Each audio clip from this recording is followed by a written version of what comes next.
동방 박사의 오디오북.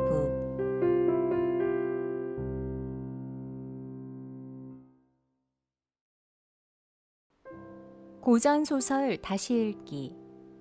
첫 번째, 데미안.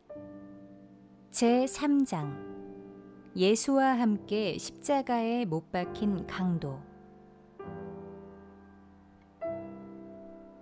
내 어린 시절 아버지와 어머니의 슬하에서 누린 포근함, 부모님을 향한 사랑, 온유하고 밝고 사랑이 넘치는 환경에서 소박하고 여유롭게 보낸 삶에 대해 이야기하는 것은 멋지고 정겹고 사랑스러운 일일 것이다. 그러나 오로지 내 관심은 내가 스스로에게 이르기 위해 디뎠던 삶의 발걸음들로 향한다. 모든 근사한 망중한 행복의 섬과 낙원, 그런 것들이 발휘하는 마법을 나도 모르지는 않지만 그것들은 멀리에서 광채를 바라게 그대로 놔두려 한다. 거기에 한 번 더 발을 들여 놓을 마음은 없다. 그래서 내 소년 시절에 대해 더 이야기한다면 내게 일어난 새로운 일, 나를 앞으로 내몰고 멀리 잡아채간 일들에 대해서만 말하려 한다. 그런 자극들은 언제나 다른 세계에서 왔고 언제나 두려움과 강요, 양심의 가책을 수반했다. 언제나 혁명적이었으며 내가 기꺼이 머물고 싶던 평화를 위협했다. 허용된 밝은 세계에서는 눈에 보이지 않게 꼭꼭 숨어있는 원초적 본능이 내 안에도 살고 있음을 새롭게 깨달을 수밖에 없는 시절이 찾아왔다. 누구에게나 그렇듯이 성에 대해 서서히 눈뜬 감정은 파괴적인 것, 금지된 것, 유혹과 죄악이 되어 나를 덮쳤다. 내 호기심이 찾는 것, 꿈과 욕망과 두려움이 만들어내는 것, 사춘기의 커다란 비밀은 내 어린 시절의 평온을 감싼 행복에 전혀 어울리지 않았다. 나도 다른 모든 사람들처럼 행동했다. 더 이상 어린아이가 아닌데도 어린아이인 척하는 이중 생활을 했다. 내 의식은 허용된 친근한 것 속에서 살았으며 내 의식은 서서히 모습을 드러내는 새로운 세계를 부인했다. 그와 동시에 나는 꿈, 충동, 겉으로 드러나지 않는 소망들 속에서 살았다. 내 안의 유년 세계가 붕괴된 탓에 의식적인 삶은 갈수록 더 조바심치며 그 위로 다리를 놓았다.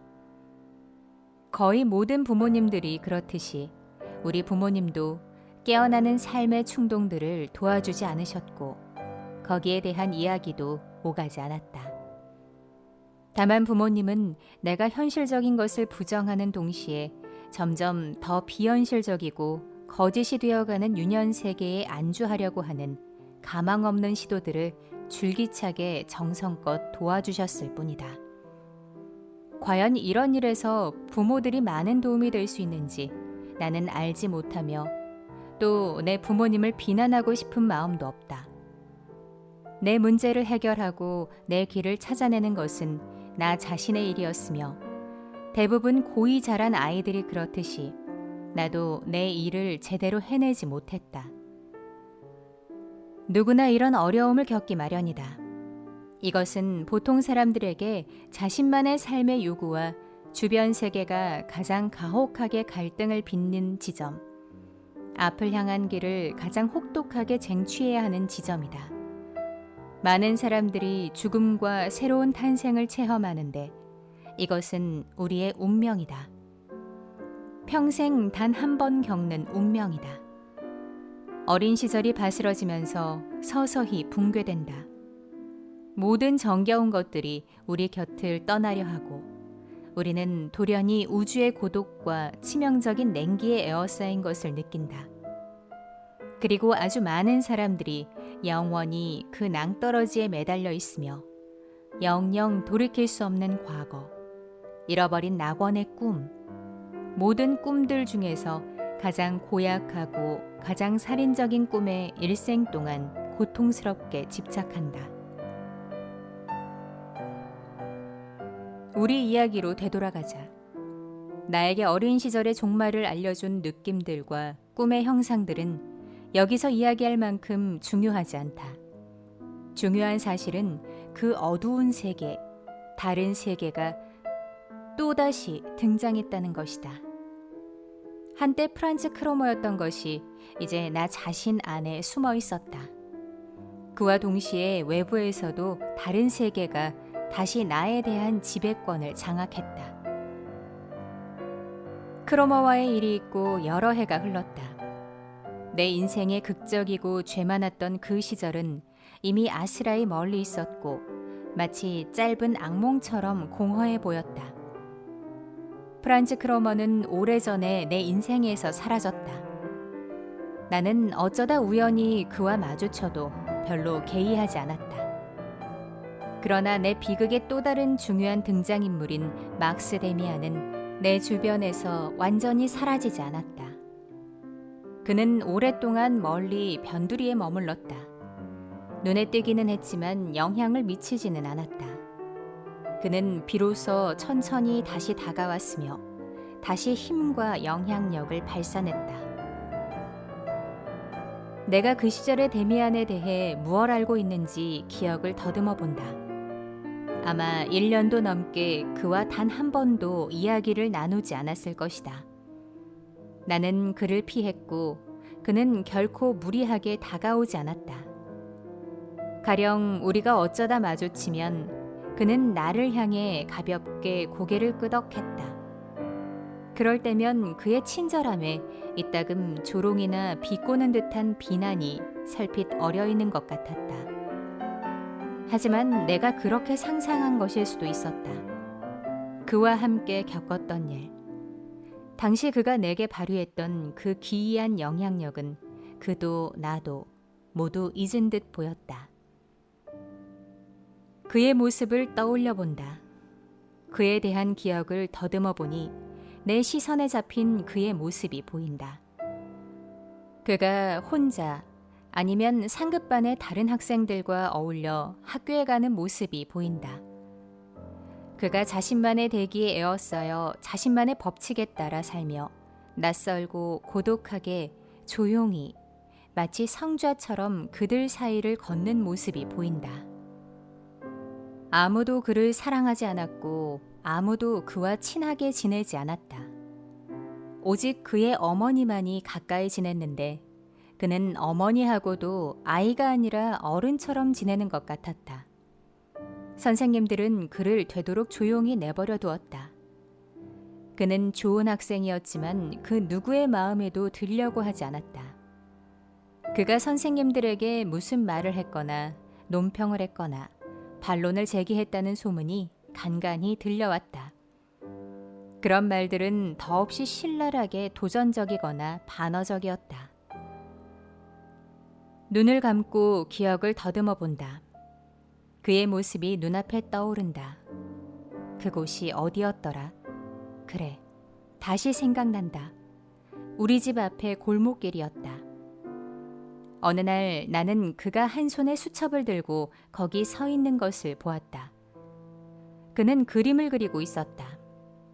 우리 현관문 위에는 새가 그려진 낡은 문장이 있었는데 그 문장을 그리고 있었다. 나는 창가의 커튼 뒤에 숨어서 그를 지켜보았다. 그의 주의 깊고 냉정하고 밝은 얼굴이 문장을 바라보는 모습을 깊이 경탄하는 마음으로 바라보았다. 그것은 성인 남자의 얼굴, 연구가나 예술가의 얼굴이었다. 침착하고 의지에 넘치고 기이하게 밝으면서도 냉정했으며 눈빛이 지혜로웠다.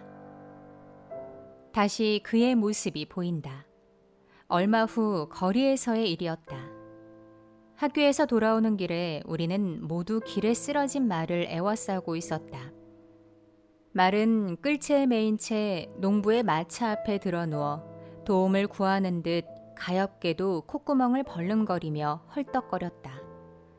눈에 보이지 않는 상처에서 피가 흘러나왔으며 말의 옆구리 쪽 도로에 쌓인 흰 먼지가 서서히 검게 물들었다. 나는 속이 메스꺼려 눈길을 돌렸고 그 순간 데미안의 얼굴이 보였다. 그는 앞으로 밀치고 나오지 않았으며 평소에 그답게 상당히 우아하고 느긋하게 맨 뒤쪽에 서 있었다. 그의 눈길은 말의 머리 쪽을 향한 듯 보였고 얘의 그 깊고 고요하고 거의 광적이면서도 냉정한 주의력을 드러냈다. 나는 그에게서 오랫동안 시선을 떼지 못했으며 분명히 의식하지 못했지만 그때 무척 독특한 것을 느꼈다. 나는 데미안의 얼굴을 보았다. 그의 얼굴은 소년의 얼굴이 아니라 성인 남자의 얼굴임을 보았을 뿐만 아니라 그 이상의 것도 보았다. 나는 그의 얼굴이 성인 남자의 얼굴도 아닌 뭔가 다른 것임을 보았거나 느꼈다고 믿었다. 성인 여자의 얼굴도 일면 거기 담겨 있는 듯 했다. 특히 한순간 그 얼굴은 남자답거나 어린애다운 것도 아니었고 늙거나 젊은 것도 아니었으며 천살 먹은 듯 어딘지 시간을 초월한 듯 했고 우리가 살아가는 시간의 흐름과는 다른 시간의 흐름에 의해 낙인 찍힌 듯 보였다. 짐승들이나 혹은 나무들이나 별들은 그렇게 보일 수 있다. 그 당시 나는 그걸 몰랐고 지금 성인으로서 말하는 것을 그 당시 정확히 느꼈던 것도 아니다. 하지만 그 비슷한 것을 느꼈다. 어쩌면 그가 잘생겼을 수도 있고 어쩌면 내 마음에 들었을 수도 있고 어쩌면 혐오스러웠을 수도 있다. 그것도 확실하게 판단할 수 없었다. 다만 그가 우리와 달랐으며 짐승 같기도 하고 유령 같기도 하고 그림 같기도 한 것만이 내 눈에 보였다. 그가 실제로 어떤 모습이었는지 나는 모른다. 하지만 그는 달랐다. 이루 상상할 수 없을 정도로 우리 모두와 달랐다. 기억은 더 이상 말해주지 않는다. 어쩌면 이것도 훗날 받은 인상에서 일부 비롯된 것일지 모른다. 나는 나이를 몇 살 더 먹고 나서야 마침내 다시 데미안과 가까워졌다. 데미안은 사회 관습이 요구하는 대로 동갑내기들과 함께 교회에서 견진례를 받지 않았다. 그러자 금세 또다시 소문이 나돌았다. 데미안이 원래 유대인이라거나 아니면 이교도라는 등의 말이 학교에 떠돌았다. 데미안이 자기 어머니와 마찬가지로 아예 아무런 종교도 없거나 아니면 허무맹랑한 나쁜 종파의 일원이라고 주장하는 학생들도 있었다. 그와 관련해 그가 어머니와 마치 연인처럼 살고 있다고 의심하는 말을 들었던 것 같기도 하다. 데미안은 그때까지 종파에 소속되지 않고 자랐는데 그것이 그의 장래에 어떤 해를 끼칠지 모른다는 우려를 낳았다고 추측된다. 어쨌든 그의 어머니는 동갑내기들보다 2년 늦게라도 아들에게 견진례를 받게 하기로 결정했다. 그래서 그는 몇 개월 동안 나와 함께 견진례 수업을 받게 되었다. 한동안 나는 그를 완전히 멀리했다. 그와 엮이고 싶지 않았다. 그는 지나치게 많은 소문과 비밀에 휩싸여 있었다. 하지만 무엇보다도 크러머와의 사건 후로 내게 남아있던 마음의 빚이 신경에 거슬렀다. 게다가 그 무렵은 나 자신의 비밀만도 감당하기 벅찰 때였다. 내 경우에는 견진례 수업이 결정적으로 성에 대한 문제들에 눈뜨던 시기와 맞물렸다. 내 딴에는 잘해보려고 마음먹었는데도 그 때문에 경건한 가르침에 대한 내 관심은 많은 제약을 받았다. 목사님이 말씀하시는 일들은 나와는 아주 동떨어진 고요하고 성스러운 비현실 속의 일이었다. 아마 그것들은 무척 아름답고 가치 있는 일이었겠지만 당장 시급하고 흥분되는 일은 결코 아니었다. 성적인 문제들이야말로 시급하기 짝이 없는 흥분되는 일이었다. 이런 상태 속에서 나는 차츰 수업에 무관심해졌고 그럴수록 내 관심은 더욱더 다시 막스 데미안에게로 향했다. 뭔가가 우리를 한데 묶어주는 듯 보였다. 나는 그 끈을 가능한 한 정확하게 추적하려 한다. 내 기억에 따르면 그것은 교실에 불이 켜져 있던 이른 아침 시간에 시작되었다. 교목 선생님은 카인과 아벨의 이야기를 하셨다. 나는 그 이야기에 별로 주의를 기울이지 않았다. 졸린 나머지 선생님의 말이 귀에 들어오지 않았다. 그때 목사님이 목청을 높여 진지하게 카인의 표식에 대한 이야기를 꺼냈다. 그 순간 뭔가가 나를 건드리는 것 같기도 했고 경고하는 것 같기도 했다. 눈길을 들자 앞줄에서 나를 돌아보는 데미안의 얼굴이 보였다.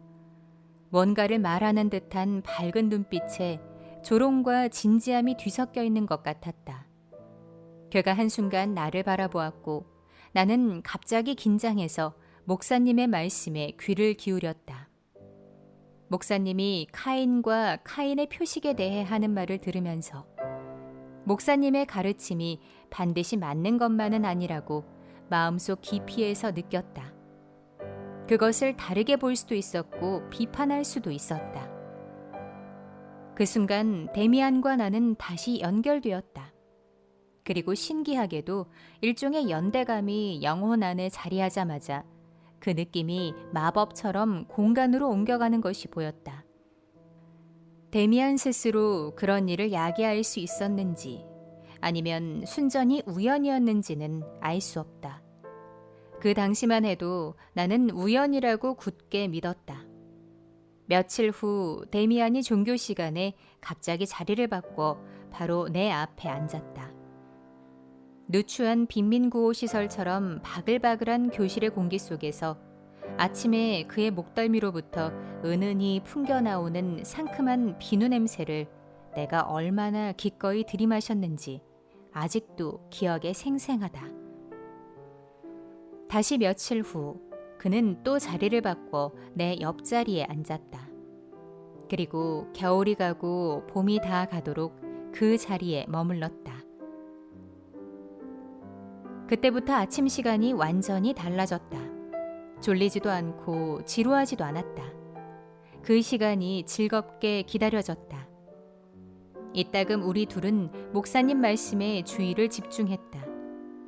옆자리에서 내 쪽을 한번 흘낏 바라보는 것만으로도 나로 하여금 특이한 이야기나 기이한 격언에 주목하게 하는데 충분했다.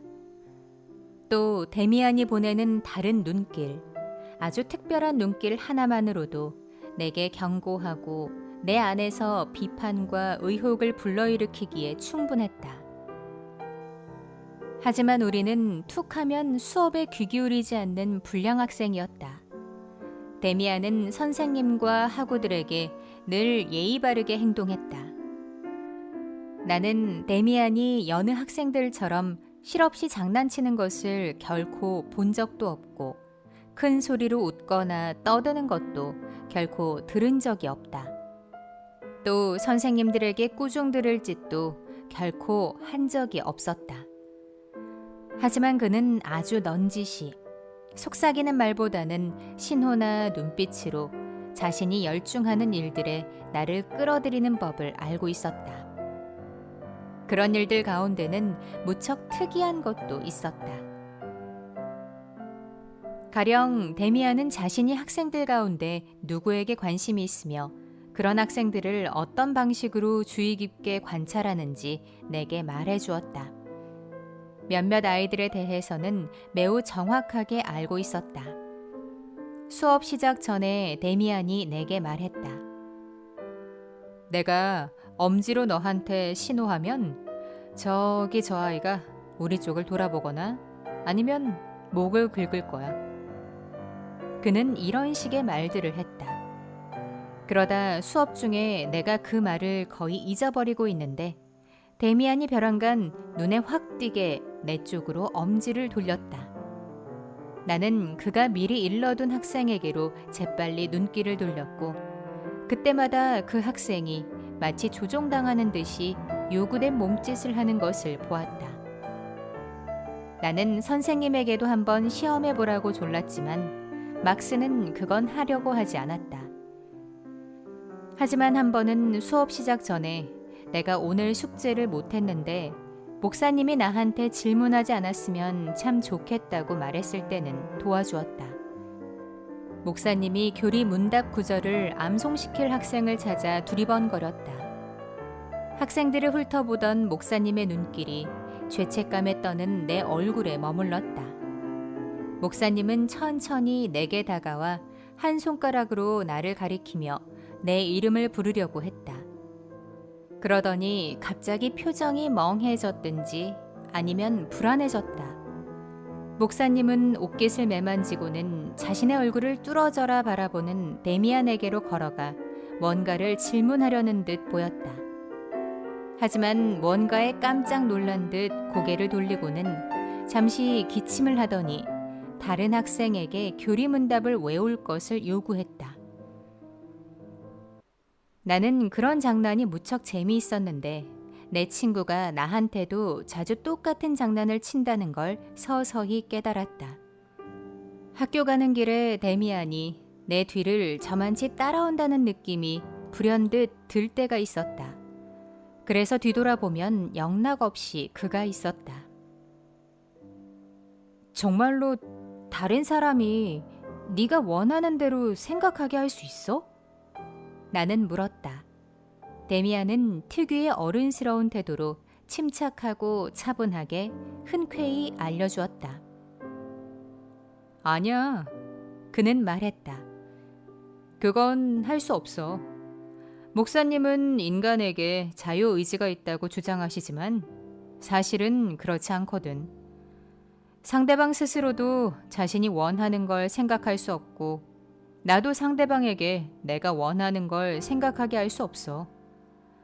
하지만 누군가를 잘 관찰할 수는 있어. 그러면 그가 무엇을 생각하거나 느끼는지 종종 상당히 정확하게 맞출 수 있어. 그러면 그가 다음 순간에 무엇을 할 것인지도 대개는 예측할 수 있지. 그건 아주 간단한 일이야. 다만 사람들이 모를 뿐이라고. 물론 훈련이 필요하긴 해. 이를테면 나비목에는 암컷이 수컷보다 개체수가 훨씬 적은 나방들이 있어. 그 나방들은 모든 동물들처럼 번식해. 그러니까 수컷이 암컷을 수정시키면 암컷이 알을 낳는 거지.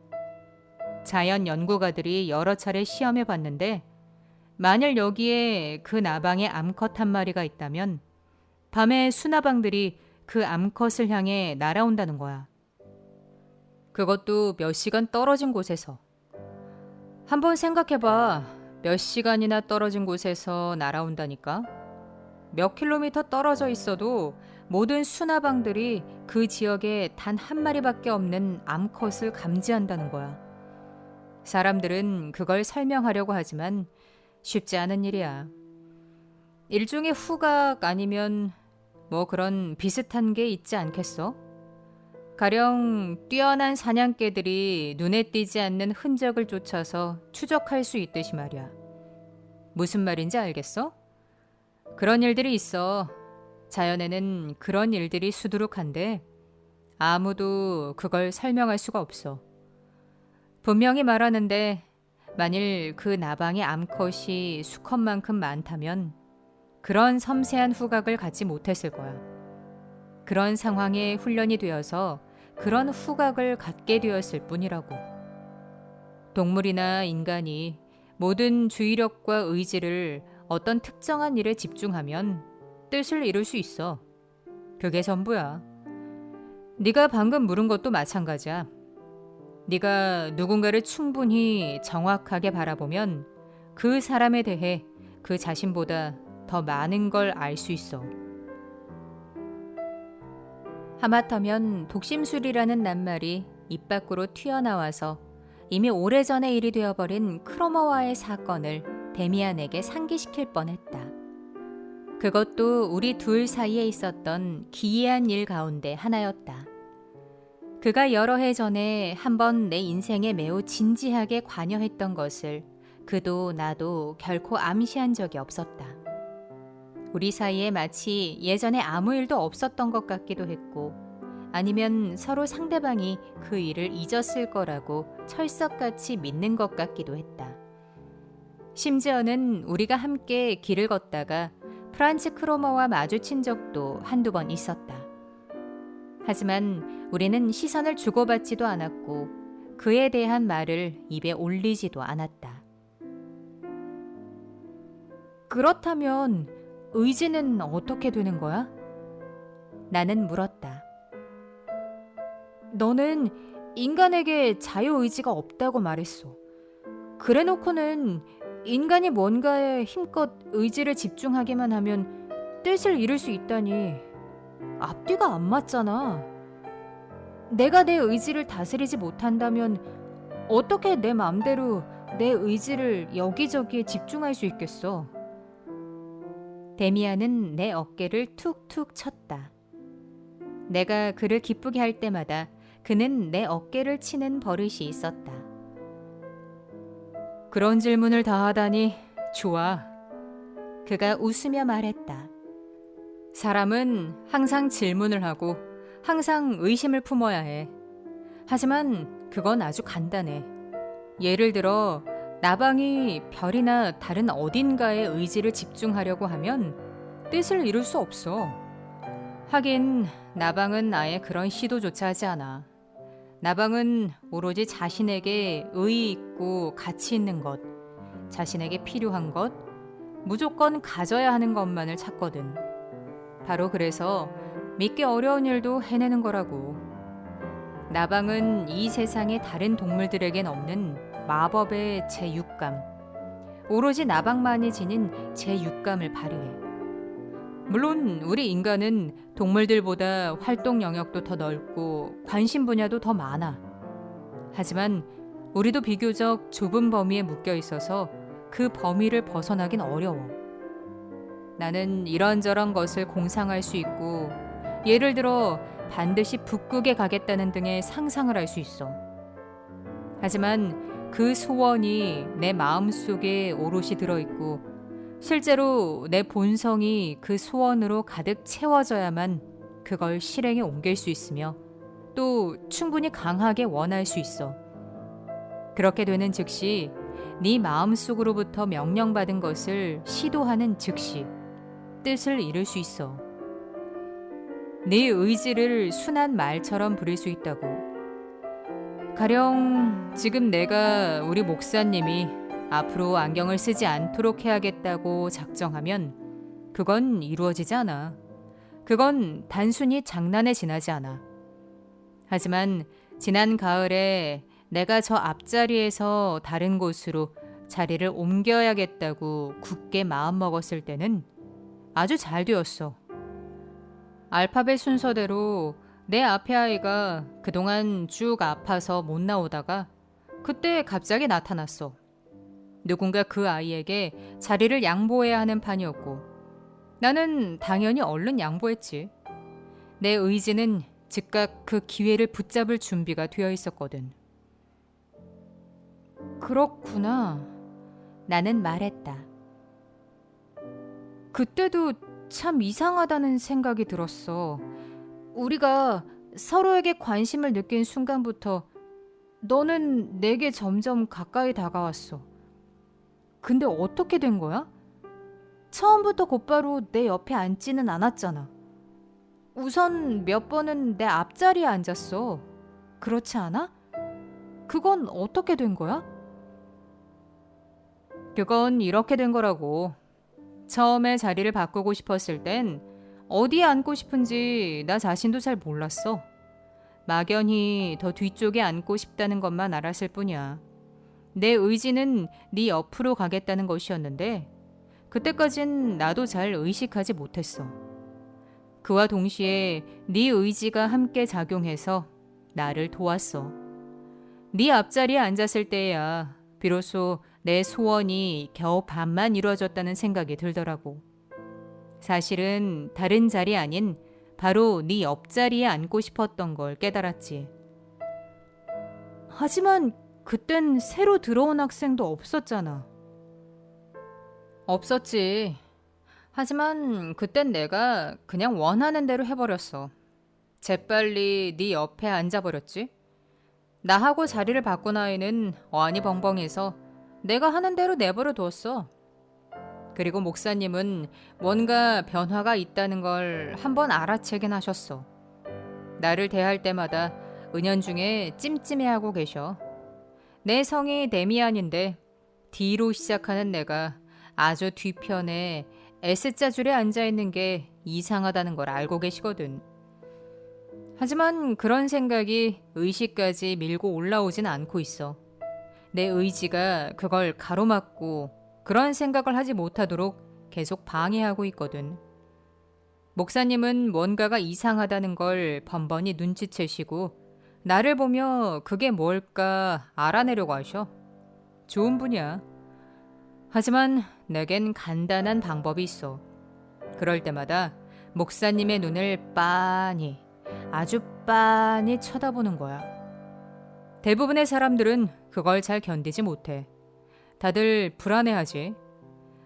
네가 누군가에게서 뭔가를 얻어내고 싶으면 느닷없이 그 사람의 눈을 빤히 쳐다보도록 해. 그런데도 그 사람이 전혀 불안해하지 않으면 포기해.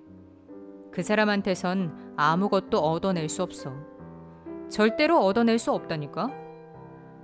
하지만 그런 경우는 극히 드물어. 사실 나는 그게 통하지 않는 사람을 딱 한 명 알고 있어. 그게 누군데? 나는 득달같이 물었다. 데미안은 생각에 깊이 잠길 때면 늘 그렇듯이 눈을 약간 가늘게 뜨고 나를 바라보았다.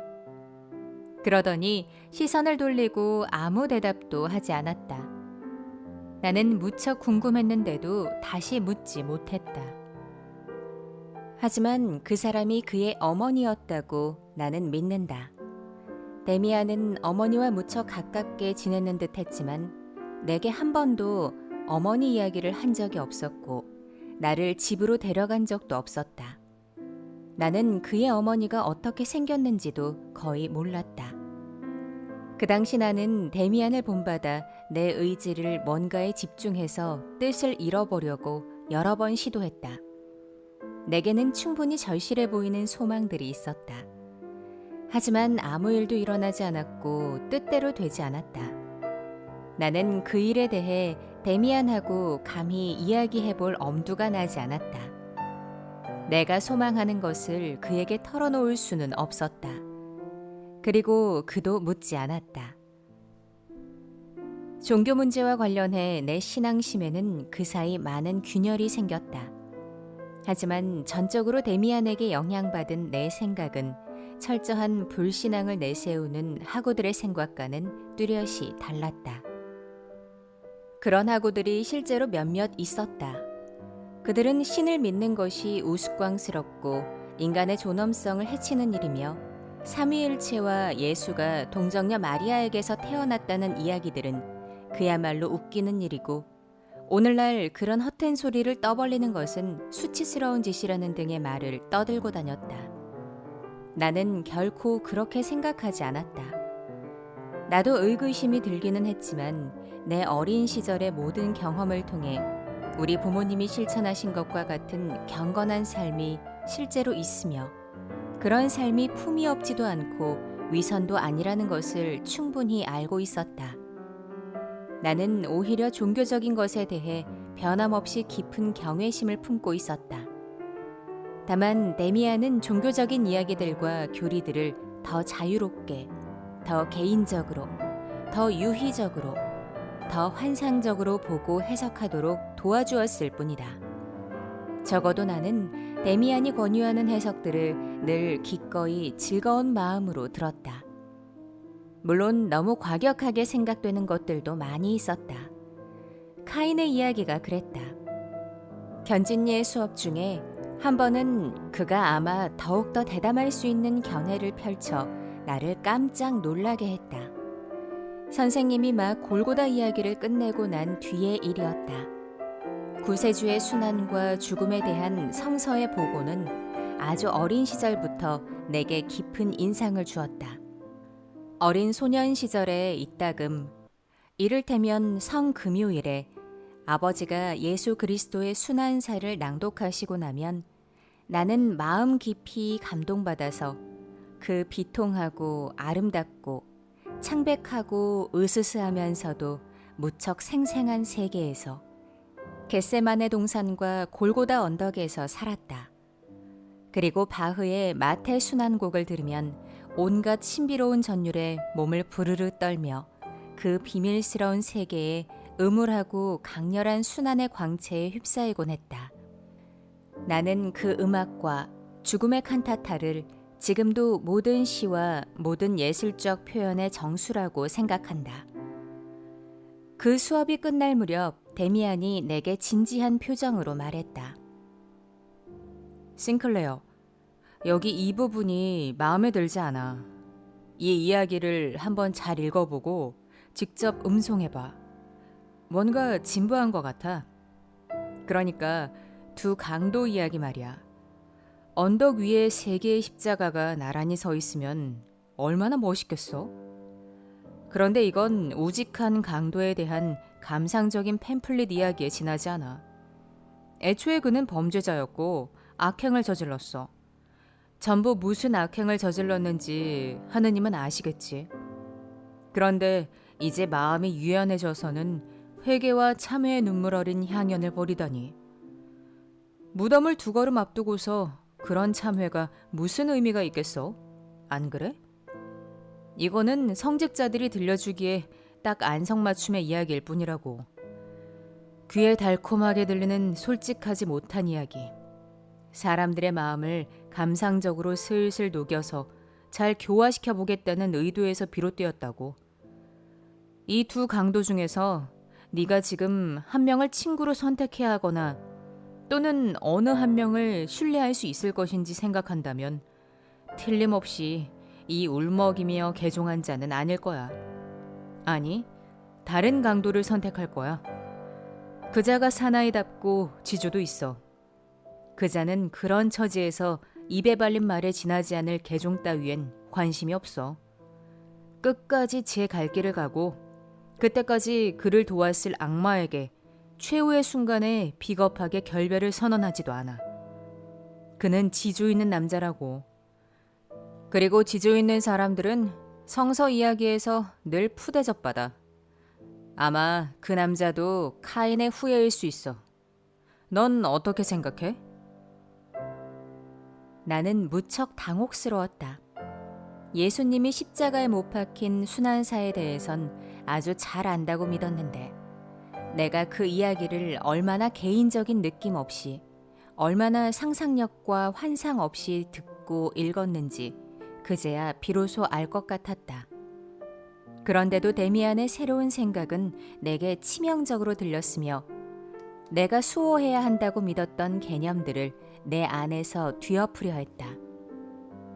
아니, 모든 것을 그런 식으로 마구 대할 수는 없었다. 그 무엇보다도 성스러운 이야기마저 그렇게 대할 수는 없었다. 내가 뭐라고 말을 꺼내기도 전에 늘 그렇듯이 데미안은 즉시 내 반감을 눈치챘다. 나도 알아. 그가 체념하는 어조로 말했다. 그건 오래된 이야기야. 너무 심각하게 생각하지 마. 다만 나는 여기가 이 종교의 결함이 극명하게 드러나는 부분들 가운데 하나라는 말을 하고 싶을 뿐이야. 구약과 신약의 하느님이 비범한 형상이긴 하지만 하느님이 본래 보여줘야 할 모습은 아니라는 거지. 하느님은 선이고 고귀함이고 아버지 같은 분이고 아름답고 숭고한 존재이고 감상적인 존재이셔. 100번 맞는 말이야. 하지만 세상은 다른 것들로도 이루어져 있어.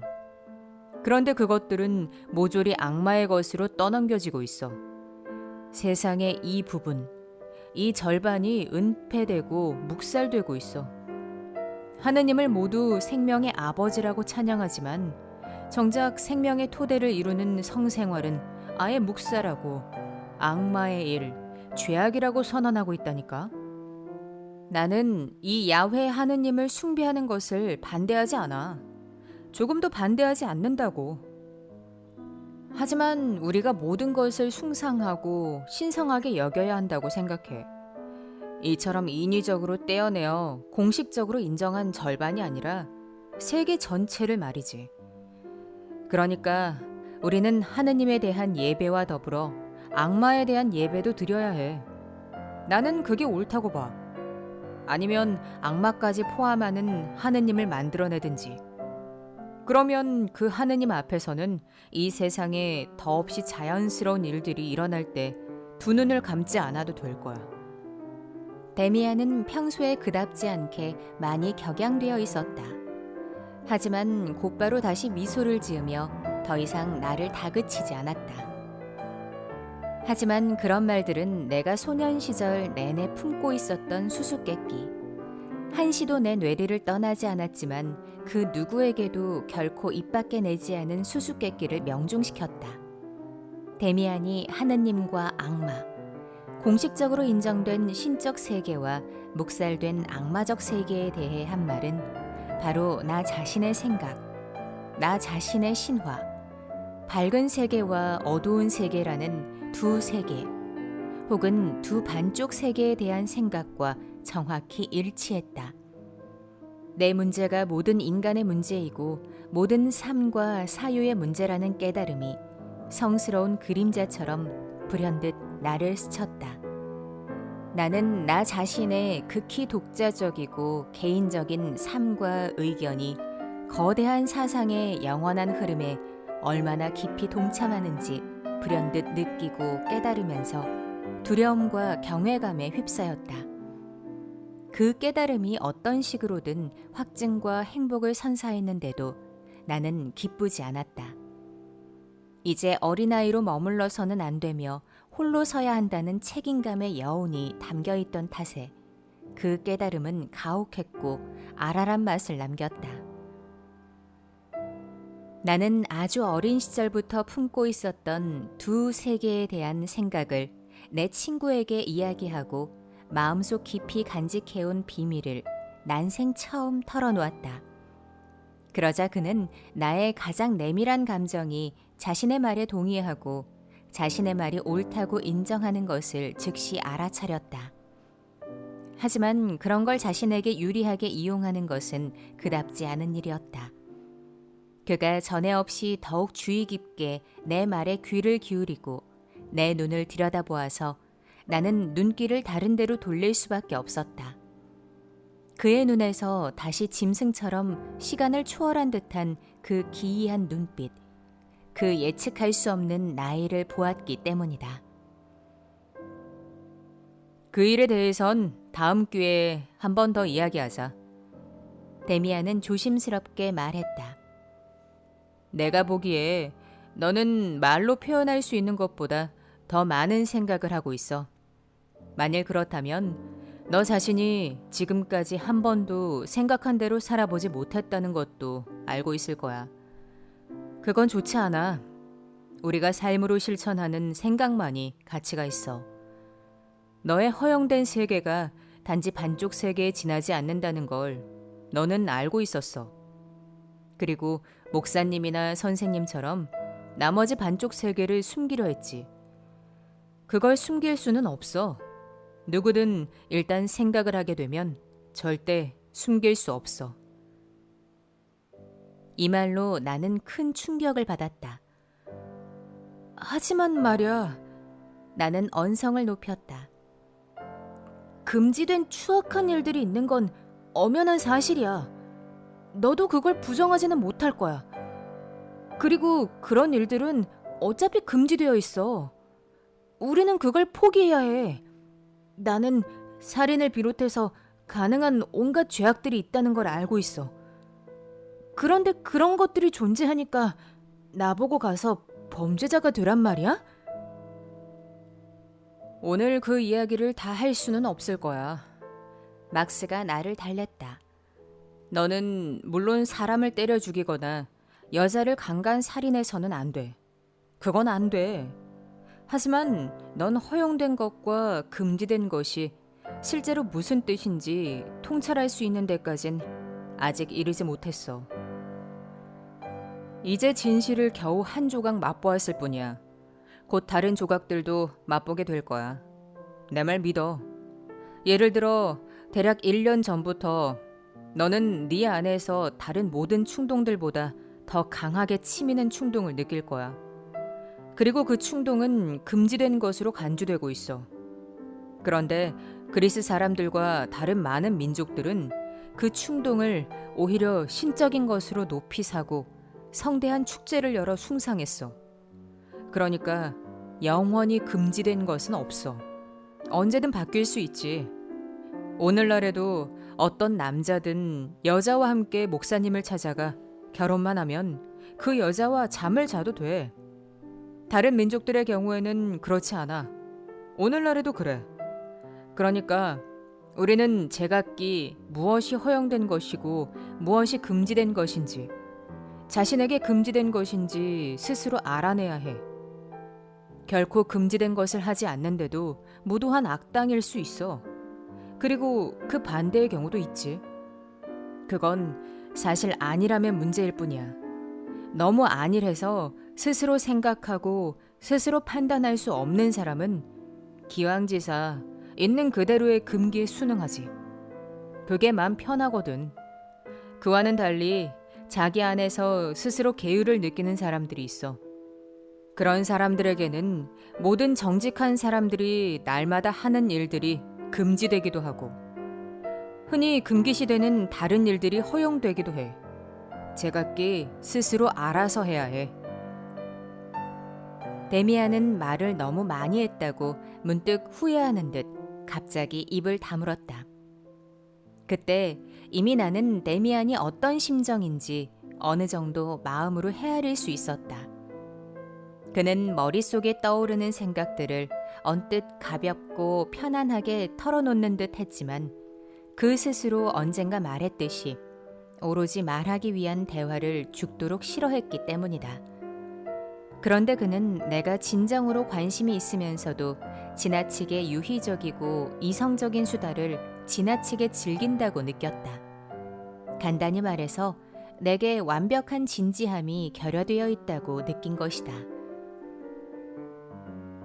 방금 위에서 한 말, 즉 완벽한 진지함이라는 말을 다시 읽어보니 내가 어린 틀을 완전히 벗어나지 못했던 그 시절에 막스 데미안에게서 겪었던 다른 광경, 뇌리에 깊이 박힌 광경이 불현듯 다시 떠오른다. 우리의 견진내가 다가왔고 종교 수업의 마지막 몇 시간은 성찬 전례에 대해 다루었다. 그것은 목사님에게 중요한 일이었으며 목사님은 열과 성의를 다했다. 그 시간은 엄숙한 분위기 같은 게 느껴졌다. 그러나 하필이면 견진례를 위한 그 마지막 몇 시간 동안 내 관심은 다른 데 팔려 있었다. 정확히 말하면 내 친구라는 인물에게 팔려 있었다. 우리를 교회 공동체에 엄숙하게 받아들인다고 선언할 견진례가 다가오는 것을 보면서 내게는 약 반년에 걸친 그 종교 수업의 진가가 거기서 배운 내용에 있는 게 아니라 데미안과 친밀하게 지내며 그에게 받은 영향에 있다는 생각이 어쩔 수 없이 뇌리를 파고들었다. 나는 교회가 아니라 전혀 다른 것, 사상과 개성의 교단에 입단할 준비가 되어 있었다. 그 교단은 어떤 식으로든 틀림없이 지상에 존재하고 있었으며 나는 내 친구가 그 교단의 대표나 사절일 거라고 생각했다. 나는 이런 생각을 억누르려고 애썼다. 그 모든 것에도 불구하고 견진례 행사를 나름대로 품위 있게 치르려는 건 내 진심이었다. 그런데 그 품위가 나의 새로운 생각과 별로 합치하지 않는 듯 보였다. 하지만 나는 원하는 대로 하고 싶었다. 그 생각은 어차피 자리 잡고 있었으며 다가오는 교회 행사에 대한 생각과 서서히 결합되었다. 나는 다른 아이들과는 다르게 그 행사를 치를 마음의 준비가 되어 있었다. 그 행사는 데미안을 통해 알게 된 사상의 세계로의 입단을 뜻할 것이었다. 또다시 데미안과 활발한 논쟁을 벌인 것은 그 즈음의 일이었다. 종교 수업이 시작되기 직전이었다. 내 친구는 입을 굳게 다물고 있었으며 분명 상당히 시건방지고 잘난 체하는 내 말에 시큰둥했다. 우리는 말이 너무 많아.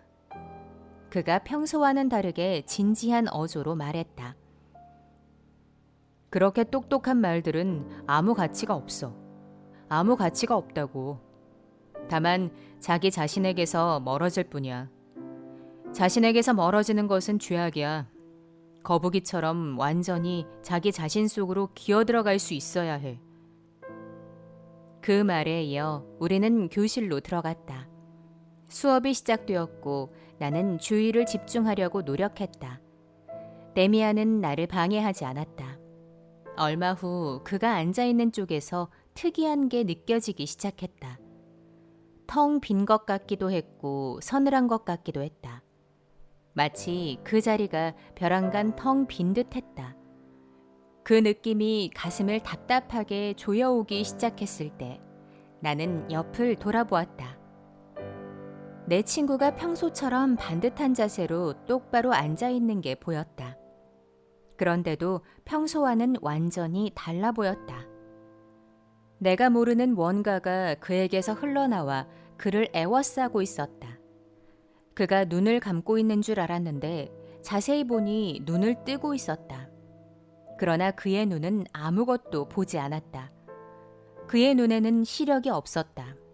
초점 없이 멍하니 내면을 향했거나 아니면 아스라의 먼 곳을 주시했다. 그는 눈썹 하나 까딱 안고 앉아 있었다. 숨도 쉬지 않는 듯 했고 입은 나무나 돌로 깎아놓은 듯 했다. 얼굴은 핏기가 없었는데 마치 돌처럼 균일하게 창백했으며 갈색 머리카락이 그중 가장 생기 있었다. 두 손은 앞에 의자 위에 놓여 있었다. 물건처럼, 돌이나 과일처럼 생기 없이 가만히 있었다. 창백하고 움직임은 없었지만 축 늘어진 것이 아니라 숨어있는 강렬한 생명을 감싼 단단하고 튼튼한 껍데기 같았다. 그 광경을 보는 순간 온몸이 부르르 떨렸다. 데미안이 죽었어. 이런 생각이 들었다. 그리고 하마터면 그 생각을 크게 소리내어 말할 뻔했다. 하지만 나는 데미안이 죽지 않았다는 걸 알고 있었다. 나는 마법에 사로잡힌 듯 그 얼굴, 그 창백하고 돌 같은 마스크에서 시선을 떼지 못했다. 그리고 저게 데미안이구나 하고 느꼈다. 평소의 모습, 나와 함께 걷거나 이야기할 때의 모습은 오로지 반쪽 데미안이었다. 이따금 주어진 역할을 하고 상황에 순응하고 선의의 마음에서 주변에 동참하는 반쪽 데미안. 지금 이 모습이 실제의 데미안이었다. 돌로 만들어진 듯하고 아주 늙고 짐승 같고 돌 같고 아름다우면서도 차갑고 죽어 있으면서도 전례 없는 생명으로 비밀스럽게 넘치는 것 같았다. 그 고요한 공허, 그 창공과 별들의 공간, 그 고독한 죽음이 그를 애워싸고 있었다. 지금 데미안이 완전히 자기 안에 침참했다는 것을 느끼고 나는 전율했다. 내 인생에 그때처럼 고독한 적은 없었다. 나는 그와 함께 하지 못했다. 그는 내가 이룰 수 없는 곳에 있었다. 마치 이 세상의 가장 외딴 섬보다도 더 먼 곳에 있는 것 같았다.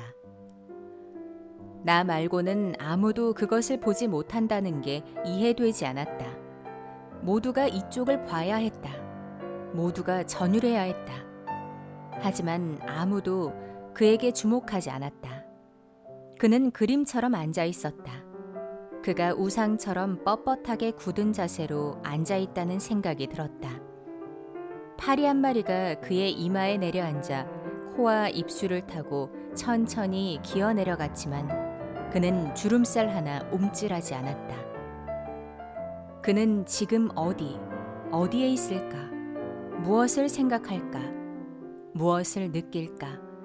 천상에 있을까? 지옥에 있을까? 그에게 그걸 물어볼 수는 없는 노릇이었다. 수업이 끝날 무렵 그가 다시 살아나 숨을 쉬는 것을 보았을 때, 그의 눈길이 나의 눈길과 마주쳤을 때, 그는 예전의 모습으로 돌아와 있었다. 그는 어디에서 오는 걸까? 어디 갔던 걸까? 그는 피곤해 보였다. 얼굴에 다시 혈색이 돌고 두 손도 다시 움직였다. 하지만 갈색 머리카락은 윤기를 잃고 축 늘어져 있었다. 그 후 며칠 동안 나는 침실에서 여러 차례 새로운 연습에 열중했다. 의자에 똑바로 앉아서 시선을 고정시키고 눈썹 하나 까딱하지 않은 채 내가 그걸 얼마나 오래 견디고 무엇을 느낄지 기다렸다. 하지만 몸만 피곤해졌고 눈꺼풀이 몹시 근질거렸다. 곧이어 견진예가 있었지만 그에 대한 중요한 기억은 남아있지 않다. 이제 모든 게 달라졌다. 어린 시절은 내 주변에서 산산이 부서져 내렸다. 부모님은 나를 당혹스러운 눈길로 바라보셨고 누이들은 완전히 낯설게 느껴졌다. 정신은 깨어나면서 익숙한 감정들과 기쁨들을 변질시키고 퇴색시켰다. 정원은 향기를 잃었고 숲은 나를 유혹하지 못했다. 세상은 낡은 물건들을 박앤세일하듯 맥없이 매력 없이 둘러싸고 있었다. 책들은 종이었고 음악은 소음이었다. 가을의 나무에서 잎새들이 그런 식으로 떨어진다. 나무는 그걸 느끼지 못한다. 비나 햇살이나 서리가 나무를 타고 흘러내린다. 나무 안에서 생명은 가장 좁고 가장 내밀한 곳으로 서서히 움츠러든다. 나무는 죽지 않는다. 나무는 기다린다. 방학이 끝나면 나는 다른 학교로 전학 가기로 결정되어 있었고 처음으로 집에서 멀리 떠나야 했다. 어머니가 이따금 유난히 다정하게 다가와 내게 미리 작별의 말을 하며 사랑과 향수와 잊을 수 없는 추억을 내 마음에 심어주려 하셨다. 데미안은 여행을 떠나고 없었다. 나는 혼자였다.